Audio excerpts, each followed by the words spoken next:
الحمد لله رب العالمين والصلاة والسلام على رسول الكريم وعلى آله وأصحابه ومن استنى بسنته إلى يوم الدين.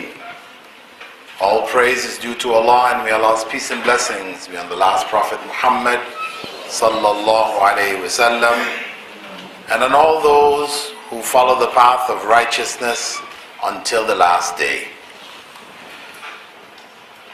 The topic of this evening, changing the nation through education, is the motto of the Islamic Online University. The nation that is being referred to here is the Ummah. And education, primarily that of Islamic education. And this is the translation of Allah's statement, إِنَّ اللَّهَ لَا يُغَيِّرُ مَا بِقَوْمٍ حَتَّى يُغَيِّرُوا مَا بِأَنفُسِهِمْ.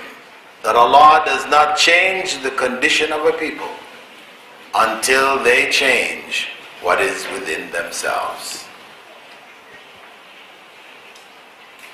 He identified change as the catalyst for achieving Allah's blessings in this life. For us to be successful in this life, we have to be about change. Be prepared to change ourselves from doing what is displeasing to Allah to doing what is in fact pleasing to Allah. So when we look at the condition of the Ummah here in Uganda, we have to look at it from this perspective, because ultimately everything goes back to this same principle of change through education, through educating, through being educated, through being an educator. When we heard the Prophet ﷺ say, الدنيا ملعونة ملعون ما فيها. This world is cursed, and everything in it is cursed for those who are addicted to it. Addiction to this world is a sentence to a wretched life. The Prophet ﷺ spoke about it, saying, "Ta'isa abdu dirham wa abdu dinar." The one who worships the dirham and the dinar, the dollar and the pound, will always be wretched. They will have a wretched life, because that is the consequence of addiction to the dunya. And this supersedes our faith. We claim to believe in Allah, but if we worship the dunya, our belief is reduced to mere words, and actions speak louder than words. That's why the Prophet ﷺ had said that one who worships the dollar. Do we know anybody who actually pastes a dollar on their wall and makes sujood? No, nobody's doing that. It is a state of mind where the dunya becomes the goal. This is what we seek. This is all that we seek. And we might say, well, that's not us. We are Muslims and we believe in Allah, etc. But think about it. Those people who you sat down with today and yesterday and the day before, and you chatted, what did you chat about? So-and-so's got a nice car. I'd like to get a car like that. So-and-so's got a nice house. I'd like to have a house like that. Our conversations are all about the dunya. And that's the way it is, isn't it? When you love something, when this thing is the most important thing in your life, somebody, for example, likes sports. They like soccer, football. Whenever you sit with them, every conversation involves football. They can't talk about anything except going back to football. So in the same way, if our conversations are always filled with the love of the dunya, then that has defined us. That has defined us as worshippers of the dollar and the pound or the euro. The Prophet ﷺ went on to say, "Illa dhikrullah," except for the remembrance of Allah. Addiction to the remembrance of Allah cannot be wrong. You cannot remember Allah too much. Allah told us, اذكروا الله ذكرا كثيرا. Remember Allah as much as you can. You can't go wrong with that. Unless your understanding of remembrance of Allah is spinning around in a circle. We have some Muslims who will wear a tall tabush and a thobe that is wide, and then they stand and they spin around and they say, this is how Allah is worshipped and remembered by Rasulullah sallallahu alaihi wasallam. And you can go on the YouTube, you see them. When they spin, of course, their garments go up like the skirt of a ballerina, you know, so they're spinning around. And there are bunches of them, and they lean from one side. They said they learned it from Abdul Qadir al-Jilani. They're also referred to as the whirling dervishes. Well, yeah, that's too much.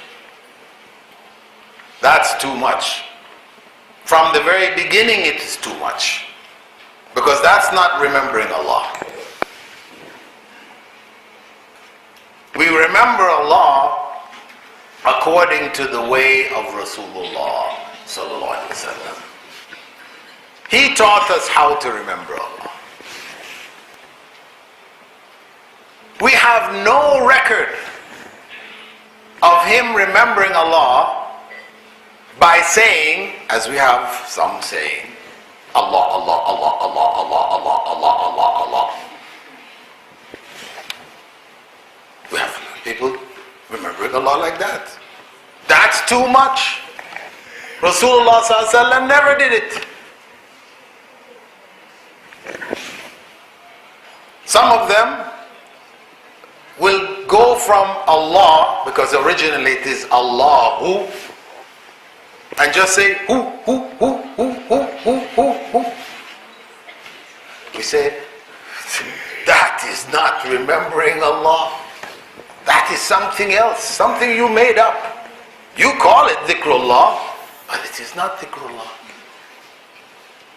And people, you know, there's no end of this stuff. Thursday night, they turn off all the lights in the masjid, and I've been to places and seen all kinds of things here. All of it in the name of remembrance of Allah. That's nonsense. Nonsense. When the Prophet ﷺ made dhikr, or he told us words of remembrance of Allah, he gave us meaningful words. Subhanallah, Allahu Akbar, La ilaha illallah. He gave us words which were in meaningful phrases and sentences. Not just repeating single words over and over again. You have books which will tell you, listen, you can't have a baby. Then this name of Allah, you just keep repeating it 10,000 times and you'll get a baby. Sounds nice. Your business is failing? Here's another name of Allah. You repeat that 5,000 times while fasting and your business will be successful. I'm sure you've seen some of these books, right? Maybe they're being sold here still. Burn those books. If you have them in your home, burn them. They are lies, falsehood, misguidance. I'm not talking about going out and burning down shops now, right? Please don't say, Dr. Bilal told us to go and now we all get out there and burn down all the shops that have these books. No.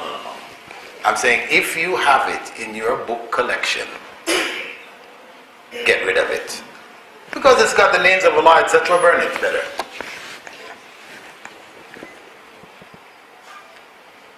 Islam,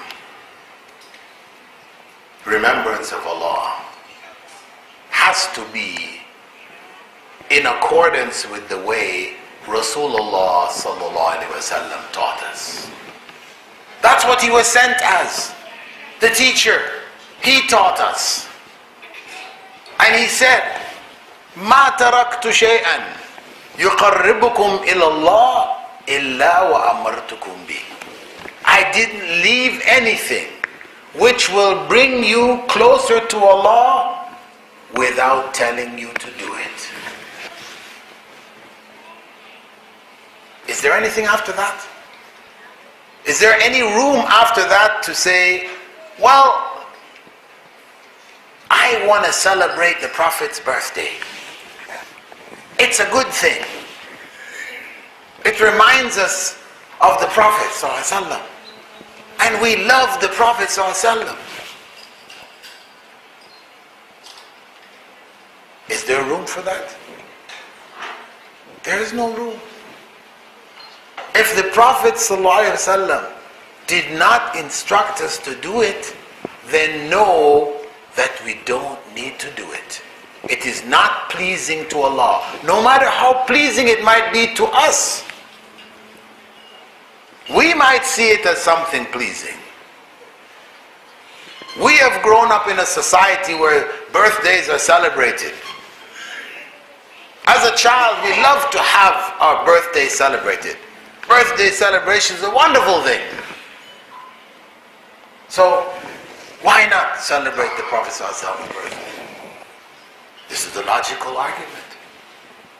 But that logical argument becomes illogical when we hear Prophet Muhammad ﷺ say, if I didn't tell you to do it, it will not bring you closer to Allah.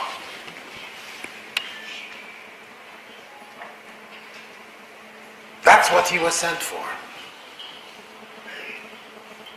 So he said, إِلَّا ذِكْرُ اللَّهِ, except for the remembrance of Allah. وَمَا وَلَا, and whatever helps us to remember Allah.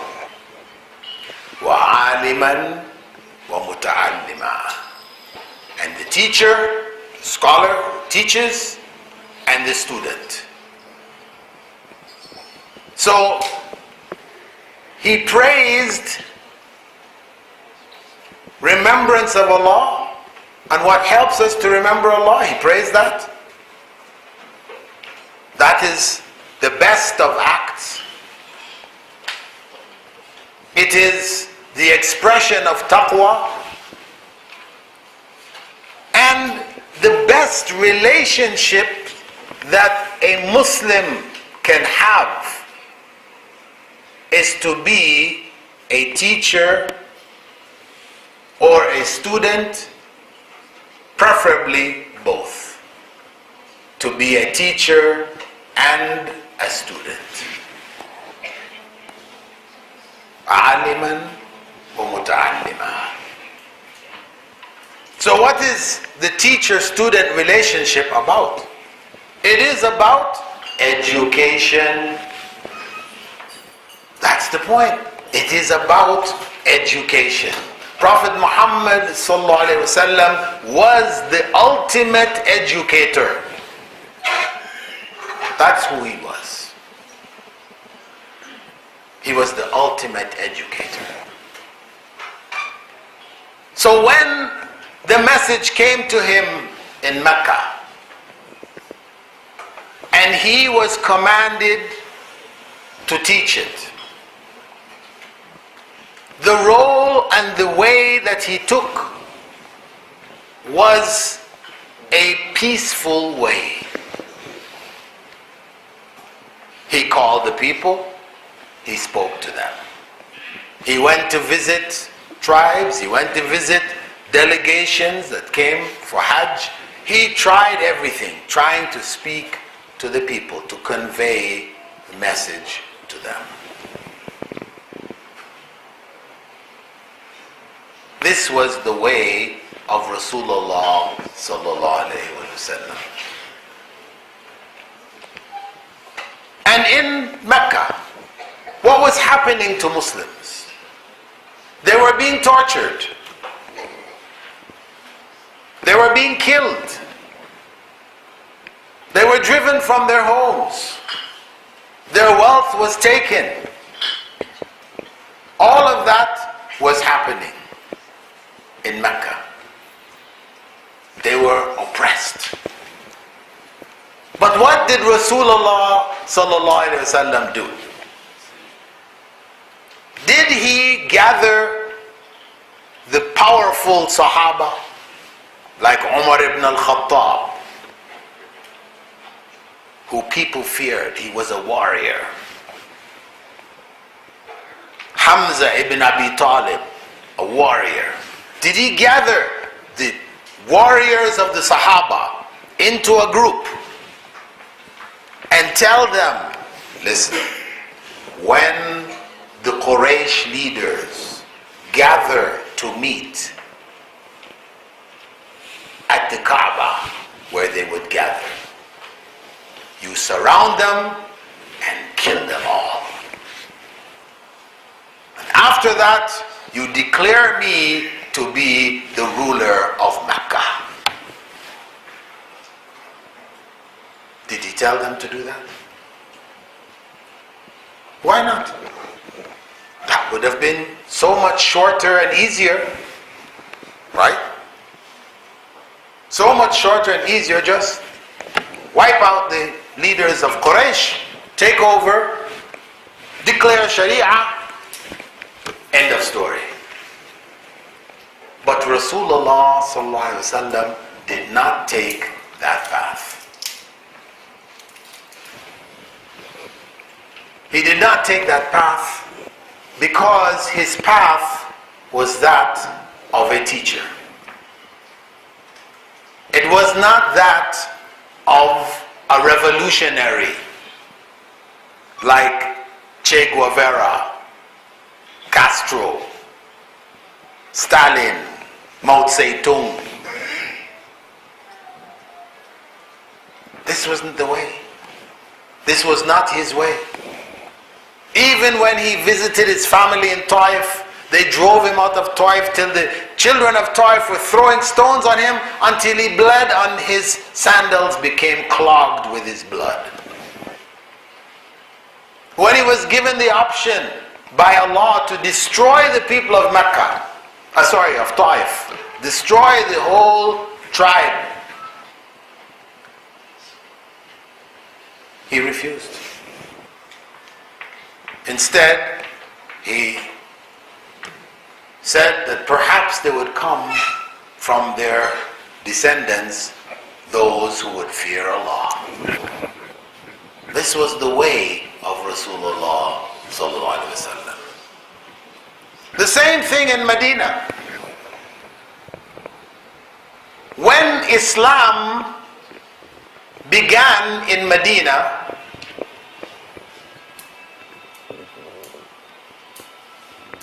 where people had come for Hajj from Medina and heard the message and accepted it,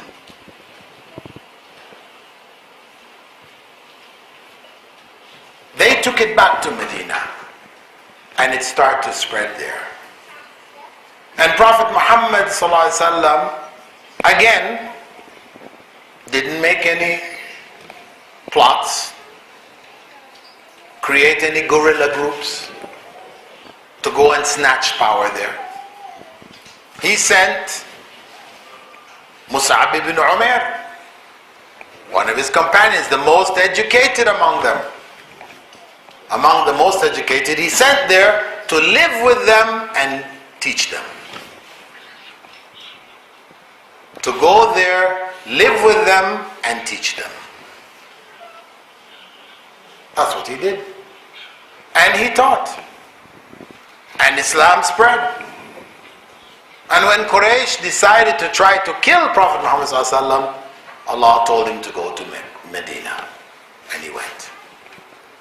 And again, when he came to Medina, did he grab power? He built mosque, Masjid Quba, then Masjid al-Nabawi. And Islam continued to spread until Muslims became the majority. When Muslims became the majority and it was time to decide the ruler of Medina, they chose Muhammad sallallahu alaihi wasallam. That was the way.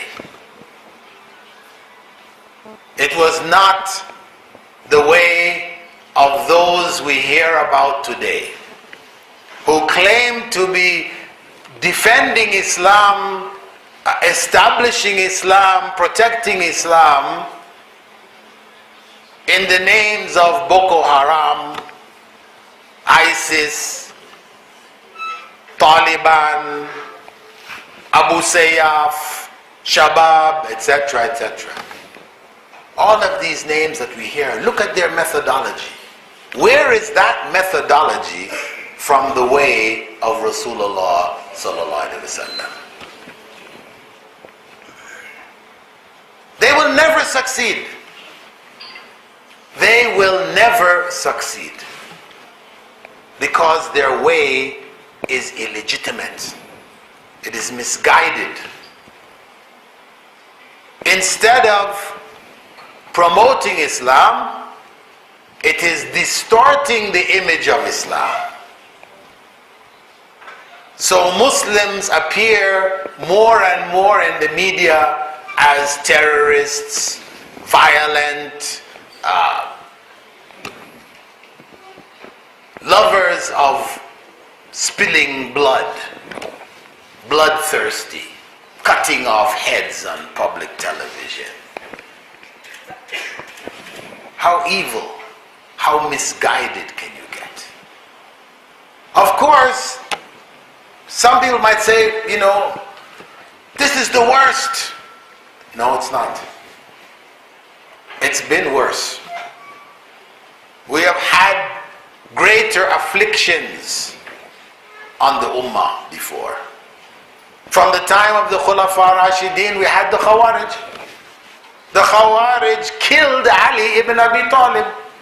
Can you get any worse than that? We have had the Qaramita, who captured Mecca, killed the pilgrims who are making Hajj, threw their bodies into the well of Zamzam, broke the side of the Kaaba and took away the black stone to Ahsa for 25 years. I think most of you never heard of that. That happened? Yes. It happened. But it didn't stop Muslims from making Hajj. So those people who think we're worshipping the black stone, because you have some ignorant people who observe Muslims, and unfortunately, if you watch what's happening around the Kaaba, the way people deal with the black stone, it does seem to be quite, crazy. People go into a frenzy, fighting, beating each other, just trying to get to the stone, taking their babies and wiping it up the stone. So we have gone overboard. But reality, as I said, it has been worse. This is not the worst. And because this is the religion of Allah subhanahu wa ta'ala, those deviant groups will never succeed in wiping out Islam. They can't. As much as they try to implement their own way, they don't succeed. Whether we find groups like the Ahmadiyya who try to create a new Islam around a false prophet by the name of Mirza Ghulam Ahmed. In spite of all their efforts, they didn't succeed. And all similar groups have failed. They have a moment of success, a blip on the radar screen. But Islam will prevail. This is the promise of Allah subhanahu wa ta'ala. But today, here in Uganda, we have the challenge of bringing Islam to the forefront, of establishing the Muslim community as a positive element in the society, overcoming all of the false propaganda, and producing from our institutions Muslims who are respected by the society. This is the challenge that we're faced with. And this can only come through education, through proper education. Education from the religious perspective, that we need to know Islam, and at the same time education from the worldly perspective, the knowledge that we need to function effectively in this world as a community. We need both. Education, integrated education, not the education that we have today, where we have two curriculums: Arabic Islamic curriculum, and we have what they call a secular curriculum. Or you have a secular curriculum and you have the subject Islamic studies, Arabic and Quran. This is not Islamic education. This is a product of a mindset. That mindset is based on a statement attributed to Prophet Jesus. What is that statement? Leave unto Caesar what is Caesar's, and unto God what is God's. That is the mindset. That is not our mindset. Our mindset is everything is God's. What you call Caesar's is God's too. That is our mindset. No distinction. So we need to get back to that point. When you read the manuscripts of the great scientists of the past, where they're describing optics, how light splits when it goes through a prism, etc. Al-Hasan ibn al-Haytham wrote, experimented, was the leader in this field globally. The West learned from him. When you read his manuscripts and he is explaining how light reflects and all this refracts, you will see in the middle of it, وَقَالَ اللَّهُ تَعَالَى, and a verse from the Quran. Later on in the manuscript you will see, وَقَالَ رَسُولُ اللَّهِ صَلَّى اللَّهُ عَلَيْهِ وَسَلَّمَ. Blended. He's talking science, but virtually any field of science that you can go to, Allah has said something about.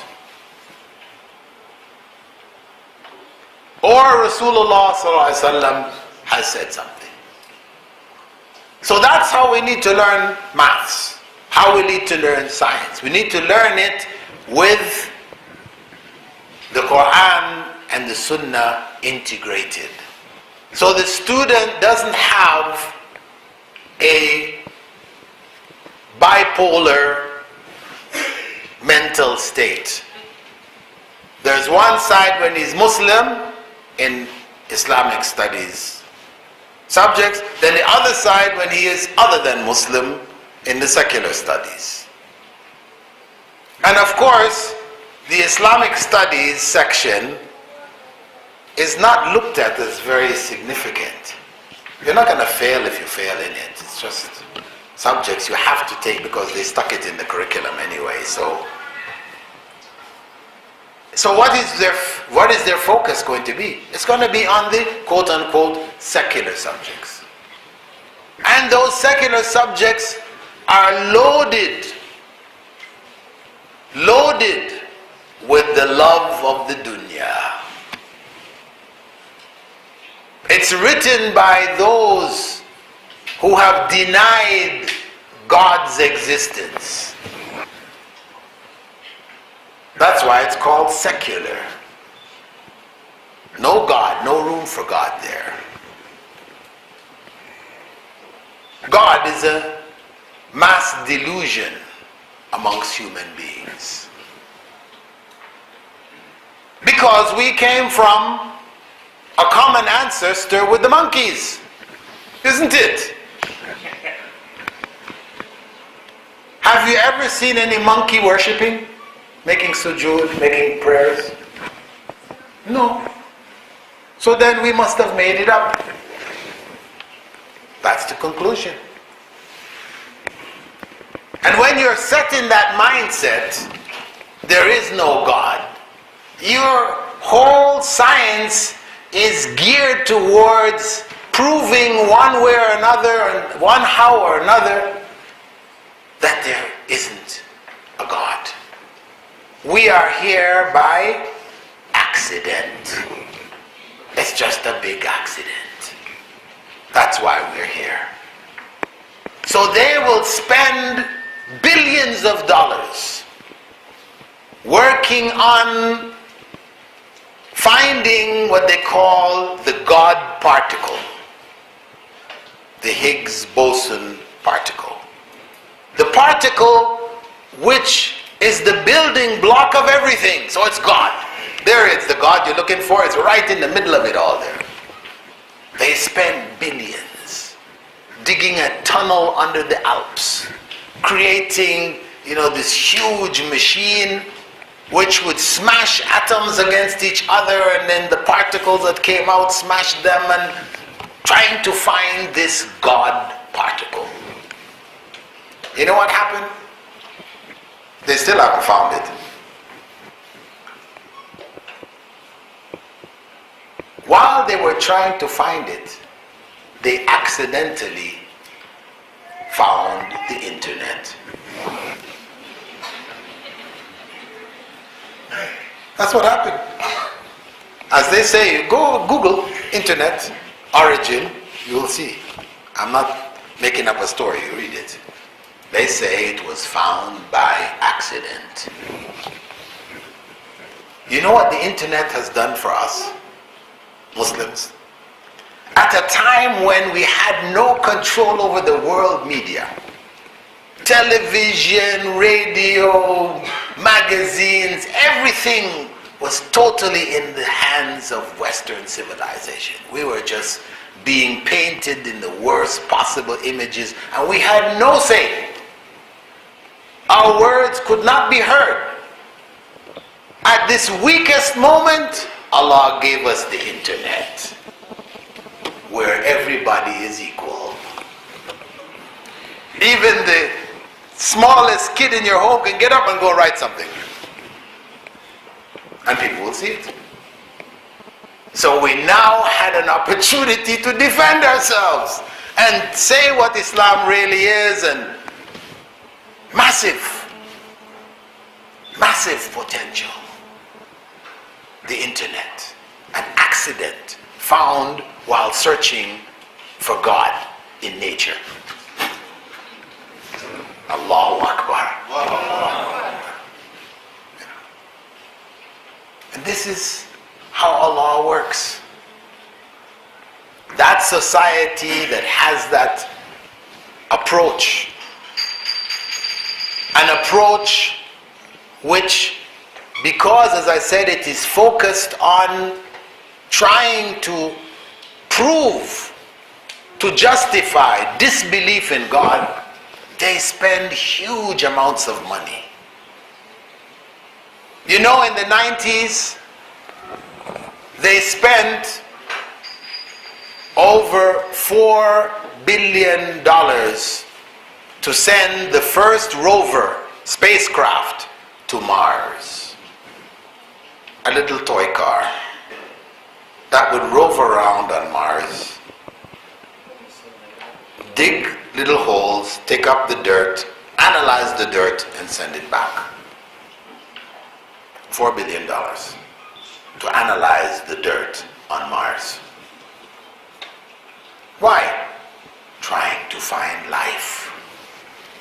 Trying to find traces of life on Mars. Why? Because then if we found traces of life on Mars, it means that life on the Earth was an accident. See, it happened there too. But when they're stuck with the reality that no matter where they go in our solar system, everything is dead. No life there. Nowhere they can find it. They see that's something which is just scary. Scary for them.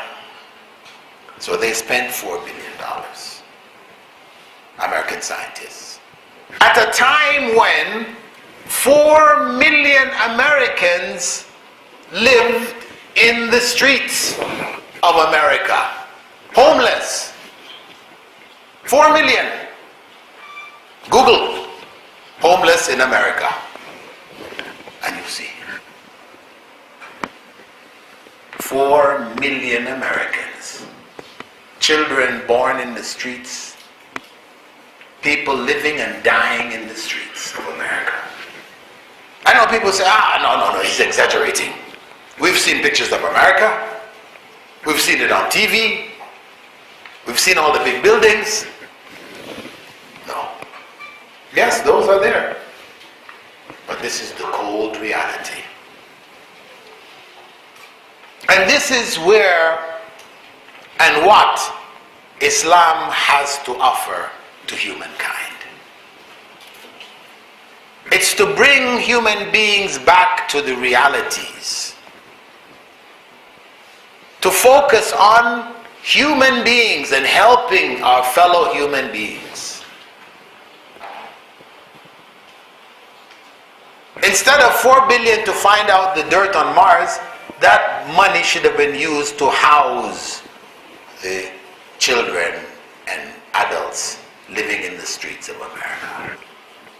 And that's why when people say Gaddafi, that despot, that dictator, so and so, Gaddafi put in his constitution that every Libyan must have a home. I'm not saying Gaddafi was the perfect leader. He didn't have mistakes. But hey, the man provided what? How many countries in the world can say they provide that? This is the reality.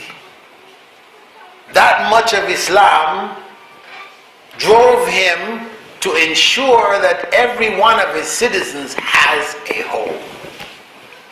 And that is good.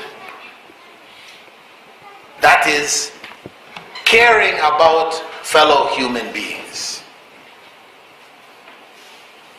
And he was killed. And what was the consequence? The Arab Spring became Arab quicksand,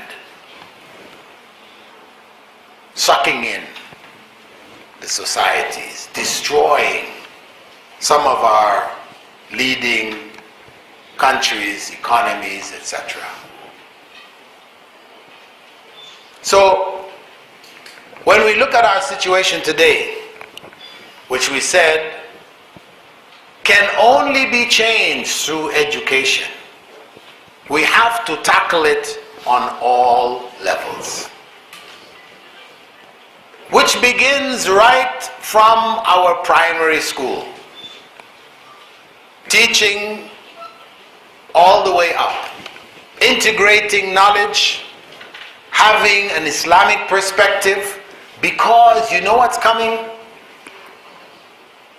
I'm Canadian, a Canadian citizen, born in Jamaica. In 2013, Canada, in Toronto, Ontario, passed a bill called Bill 13. Bill 13 made it legal to teach homosexuality to children in kindergarten. Can you believe that? They made it legal to teach. It became the practice across the province to teach homosexuality to children in kindergarten. We don't need to talk about what's going on in grade 1, 2, 3, 4. They're from kindergarten. Now you might say, how can they possibly teach homosexuality to little children, 3, 4 years old, 5 years old? How could they do that? The homosexuals were ready. They already had books designed specifically to reach out to the youngest of children. So how do you teach homosexuality to a child?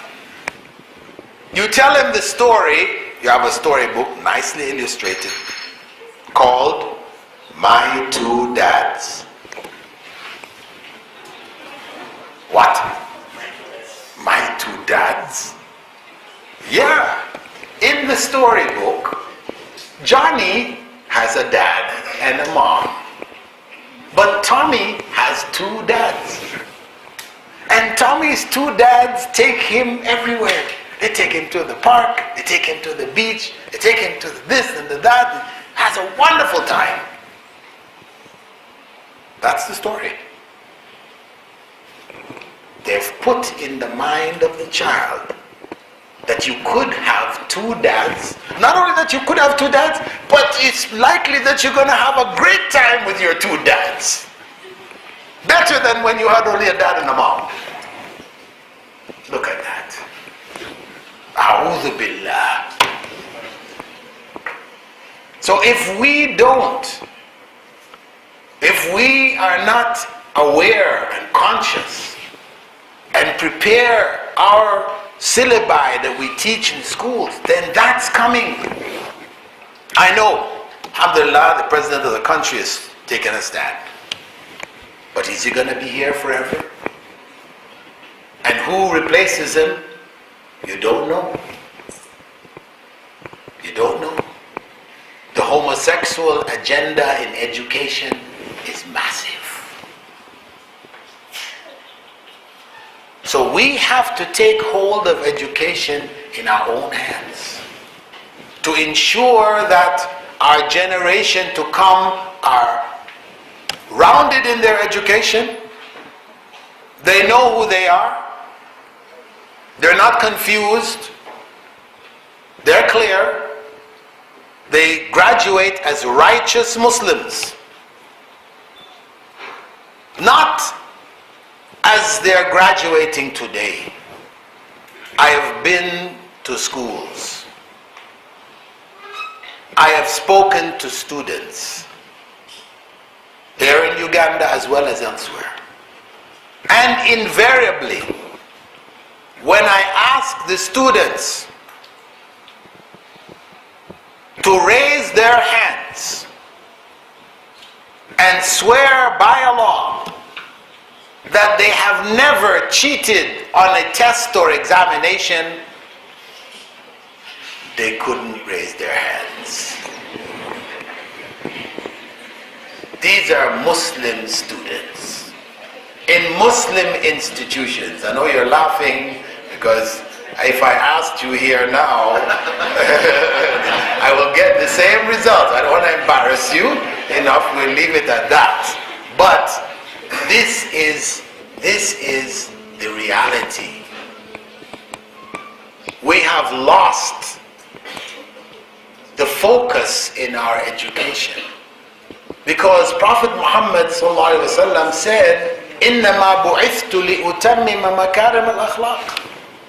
I was only sent to perfect for you the highest of moral character traits. Islam is morality. So if our schools are producing students who are immoral, we have failed. And of course, invariably when I ask them, didn't you hear the hadith, man ghashana? They all repeat, فَلَيْسَ مِنَّا. Everybody knows it. Everybody knows it. But there is a dichotomy here. There is a gulf that has appeared between the two. The knowledge and the implementation of the knowledge. So we need to bring morality back into the classroom. No class should be taught in any subject without a moral message being given. This is Islam. It's about morality. So this is our challenge.